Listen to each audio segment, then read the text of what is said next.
So you have at your disposal the most amazing tool. It is magical indeed. It is the mind. The mind will do one of two things. It'll either create or destroy. If you can give it a direction, a goal, or a purpose, it'll come up with the most amazing ideas and solutions to get you where you want to go. But if you don't, it will start to destroy you and your surroundings through criticisms, through judgments, through negativity.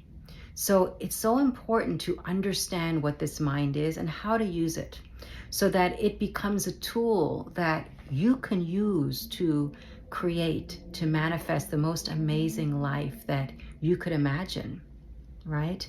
Now, in the bigger scheme of things, the positive and negative don't really exist as such. What you might consider as negative, as destruction, is actually what the mind is using as food, as fuel, to then be able to be creative in the next round of manifestation, in the next round of direction and purpose that you give it.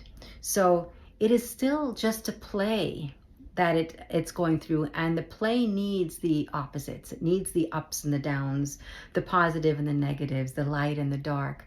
That is part of the play. But it's important that you understand it as such. Otherwise, this beautiful life can be akin to a nightmare. And that is when you suffer and there's pain. So I would think that the most important acquisition of knowledge would be that of understanding this mind, understanding this tool so that you are using it rather than it using you.